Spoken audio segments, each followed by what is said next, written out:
Your neighbor retired 5 years ago. No paycheck, no salary, just a fixed income and a calendar with nothing on it. And somehow his net worth is higher today than the day he stopped working. That's not luck. That's a structural advantage built into the American retirement system that nobody explains to you while you're still working. Here's exactly how it happens. The first thing that shifts when you retire is your tax situation, and it shifts dramatically in your favor. While you were working, the government was extracting money from every dollar before it hit your account. Federal income tax, state income tax, Social Security tax, Medicare tax. Depending on your income and your state, you were losing 30 to 40 cents of every dollar before you could even touch it. That's not a tax rate, that's a partnership where the government is the senior partner and you're doing all the work. Retirement changes the math completely.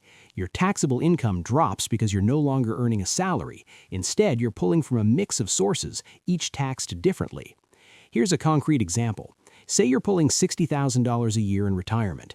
$30,000 comes from Social Security and $30,000 comes from a traditional IRA or 401k.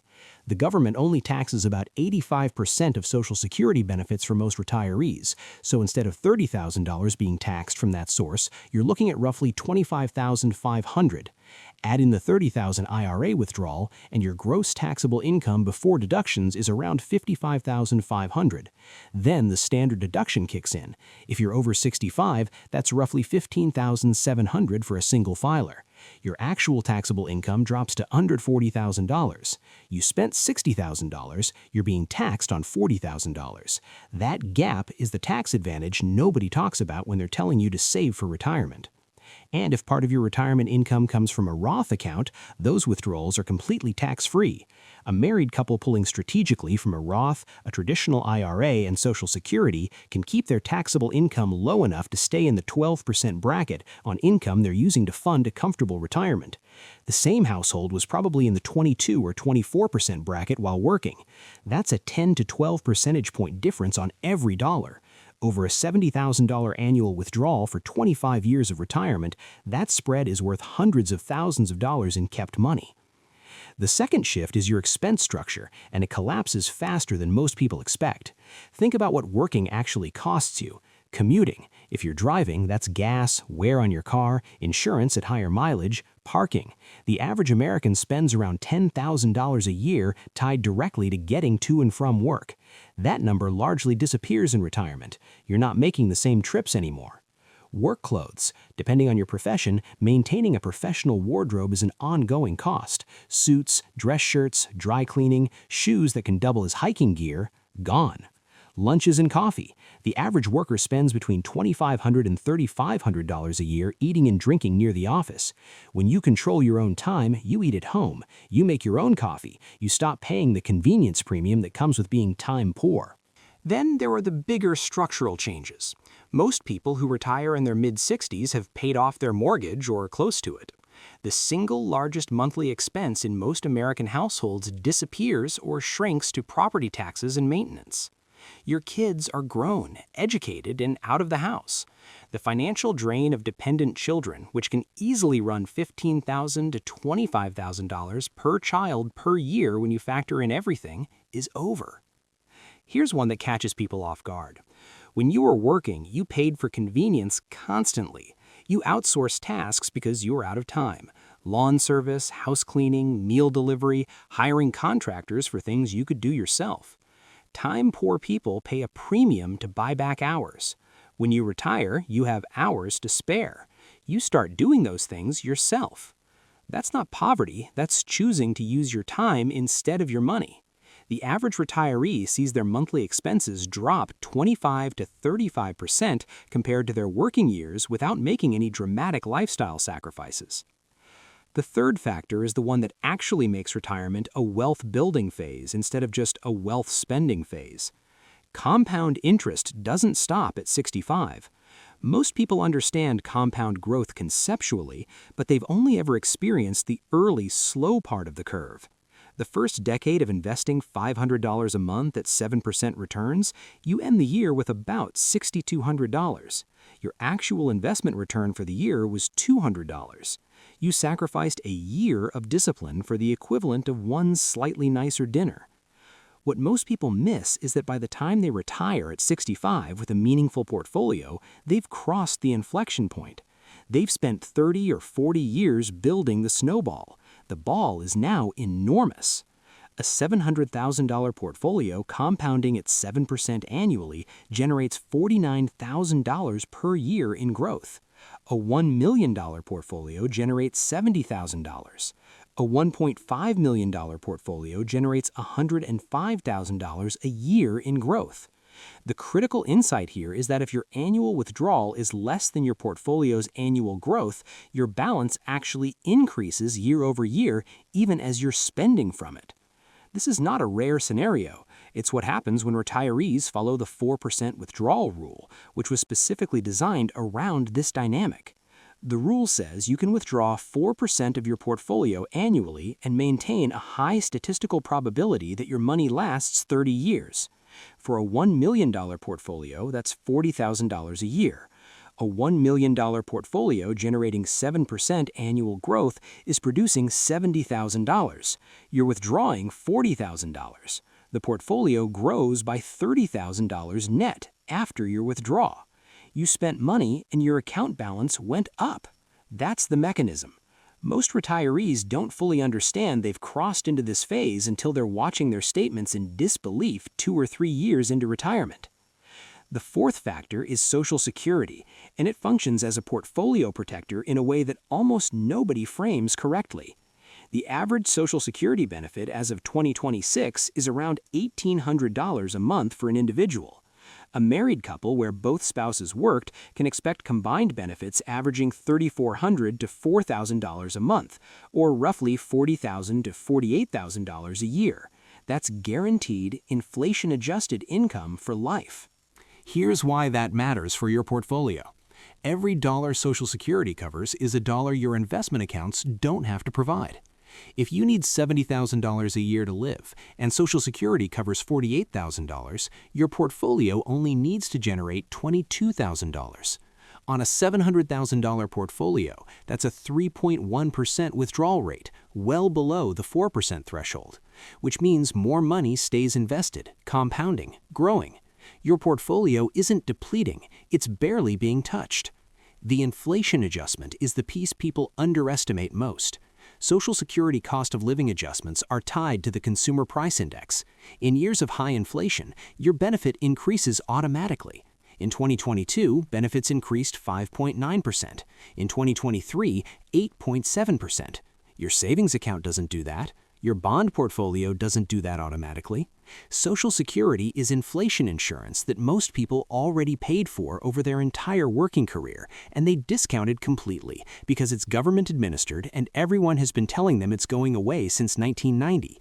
It hasn't gone away. It's paying out right now, and it will be paying out for the foreseeable future, albeit with potential future adjustments if Congress does nothing about the 2033 trust fund projections. The fifth factor is healthcare, and this one works in a specific way depending on when you retire. If you retire before 65, healthcare is actually the expensive part. Private insurance on the marketplace for a couple in their early 60s can run $1,500 to $2,500 a month in premiums alone, before deductibles and out-of-pocket costs. This is the phase where retirement is financially punishing if you didn't plan for it. But at 65, Medicare changes the calculation completely. Medicare Part B premiums for most retirees in 2026 are around $185 a month. Add a Medicare supplement plan to cover gaps and out-of-pocket costs, and you're typically looking at $300 to $500 a month per person in total healthcare spending, depending on the supplement tier. For a couple, call it $700 to $900 a month. Compare that to $2,000 a month in pre-Medicare private insurance premiums. That's $1,100 to $1,300 a month in freed-up cash. Over the course of a year, that's $130,000 to $150,000 that stays invested and compounds. Medicare is a meaningful financial inflection point, and the people who retire at 62 versus 65 pay a significant price for those 3 years in between. The sixth factor is housing equity, and it creates a one-time wealth acceleration that can be dramatic. Consider the average American homeowner who bought a house in their 30s. They've spent 30 years paying down the mortgage. The house has appreciated. Depending on the market, they're sitting on $300,000 to $700,000 in equity in a home that no longer serves its original purpose. They raised kids in it. The kids are gone. 4 bedrooms, 3 bathrooms, 2 people. The financial case for downsizing is almost always obvious when you run the numbers. Sell a $600,000 house, buy a $350,000 condo. The $250,000 difference goes into your investment accounts. Under current tax law, married couples can exclude up to $500,000 in capital gains from the sale of a primary residence. Most of that $250,000 pocketed is tax-free. The condo has lower property taxes, lower utilities costs, no yard maintenance costs, and no exterior upkeep expenses. You've converted locked equity into liquid assets that earn returns while simultaneously reducing your monthly expenses. The retirees who do this often describe it as the single most impactful financial decision of their retirement. Not because downsizing is exciting, it's usually emotionally difficult and practically complicated, but the mathematical impact is immediate. A $250,000 addition to a $700,000 portfolio creates a $950,000 portfolio. At 7% returns, that's $66,500 in annual growth instead of $49,000. You added $17,500 a year in compounding capacity by moving to a smaller place indefinitely. The 7th factor is behavioral, and it's the one most financial content ignores because it doesn't fit the standard retirement narrative. The standard narrative says you work, you save, you retire, and then you slowly draw down your savings until either you or the money runs out. That narrative assumes retirement is purely consumption.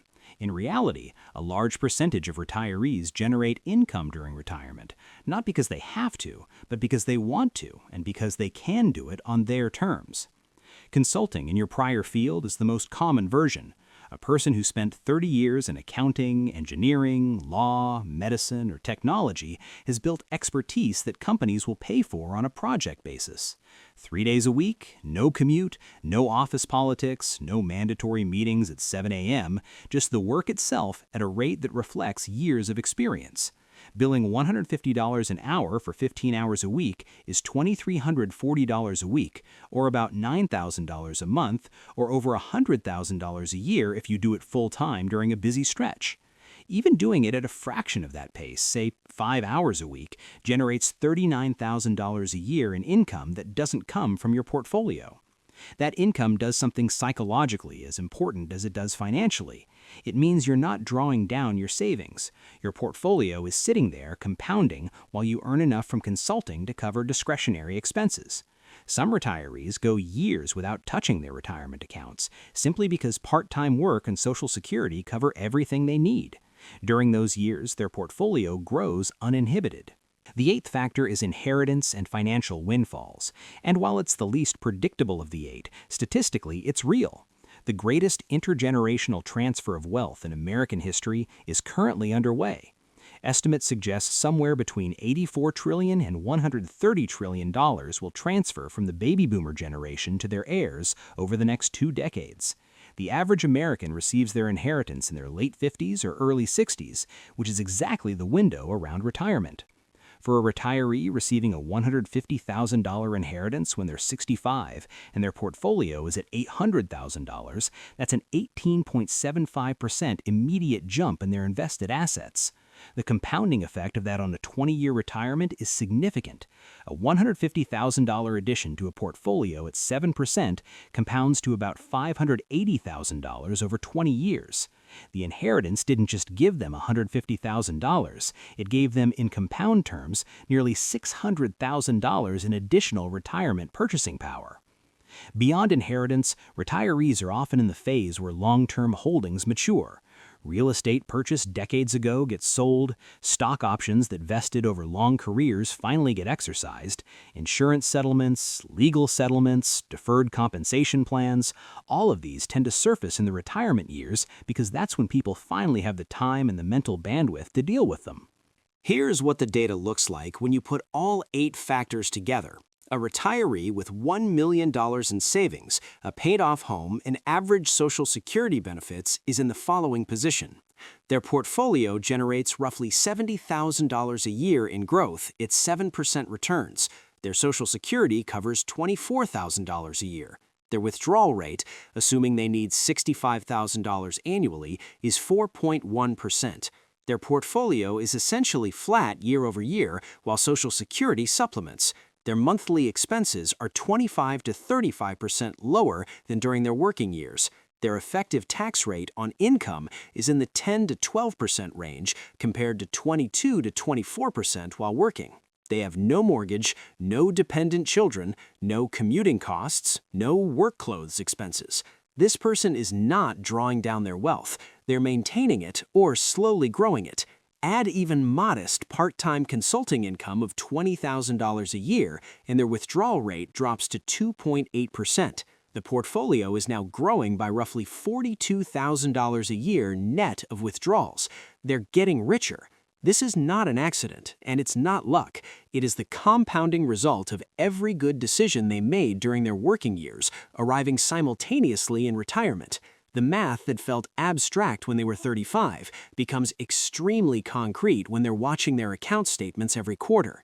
The people who don't experience this are the ones who arrive at retirement with insufficient savings, carrying consumer debt, over-allocated to their house and under-allocated to liquid invested assets, or who panic during market volatility and sell at the wrong time.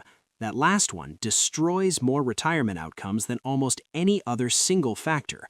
A person who sold their portfolio in March 2020 when the market dropped 34%, locked in permanent losses, and missed the complete recovery that happened within 5 months. That single behavioral error can cost a retiree a decade of compounding. The counterintuitive truth about retirement is that the wealth-building phase doesn't end when the paychecks do. For people who did the work earlier, who invested consistently, avoided lifestyle inflation, and didn't blow up their financial life with major mistakes, retirement is when the machine they spent 30 years building finally runs at full speed. They're no longer feeding it, it's feeding them. And in many cases, it's producing more than they're consuming. The question isn't whether this is possible. The data says it happens regularly. The question is whether you're building the machine right now, consistently, automatically, without stopping. Because the version of you at 67 watching your account balance go up in retirement is entirely a function of the version of you today is making decisions right now.